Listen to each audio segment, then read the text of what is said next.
Le week-end dernier, 400 sauveteurs sportifs issus de 14 nations d'Europe et de l'hémisphère sud sont venus s'affronter dans le sable et dans les vagues de la plage nord de Cabreton pour la 10e édition de l'Ocean Perf Challenge, une compétition de sauvetage côtier devenue incontournable en Europe. Bon, le cadre sur la côte déjà est forcément très, très appréciable pour les Européens et pour les Sud-Africains, Australiens ou Néo-Zélandais. Peut-être que c'est le niveau qui les attire parce que c'est vrai que cette compétition elle grandit et c'est devenu vraiment une compétition de référence en Europe. Donc tous les meilleurs Européens sont là et on commence à attirer les meilleurs compétiteurs mondiaux. Donc voilà, c'est vraiment super. Très très content de cette édition. Un beau vainqueur chez les garçons, James Lacey, l'Australien. Chez les filles, l'Espagnol Itzia Rabascal.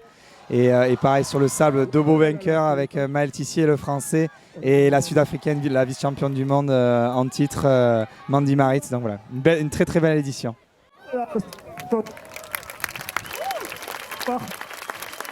Dans l'épreuve reine de l'Ironman, qui combine le kayak, la nage et la planche, l'Australien James Lacey du club de Mermaid Beach a inscrit pour la première fois son nom au palmarès de l'Ocean Perf.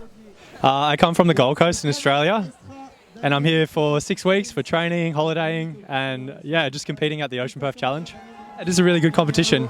We're in our off season at the moment, but I have been doing quite a bit of training in the lead up, so it's been really good to test that and compete against some of the best competitors in Europe. So it's been a really high level and really enjoyable weekend.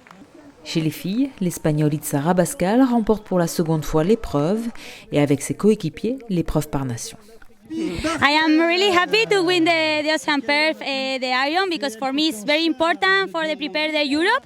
So I feel really good to come here and compete and with all my friends and the environment is really cool and I am really happy.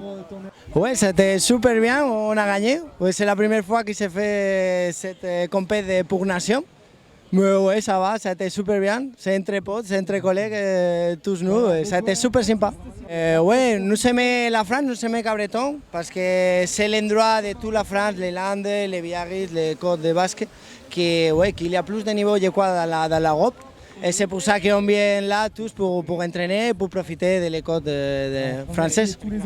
Si l'Espagne remporte le titre par nation, les Français n'ont pas démérité, en se classant second avec 1 point d'écart et en se hissant plusieurs fois sur le podium, de bon augure pour les prochains championnats d'Europe.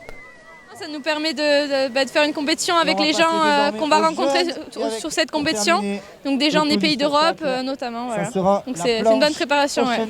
Pour tous les Européens, c'est l'occasion de se confronter à un mois des championnats d'Europe avec le gratin européen et même mondial. Donc c'est effectivement une très très belle répétition et pour les coachs également le moyen de peaufiner les derniers détails. Les championnats d'Europe se dérouleront du 17 septembre au 1er octobre en Italie, où l'on espère voir les Bleus briller.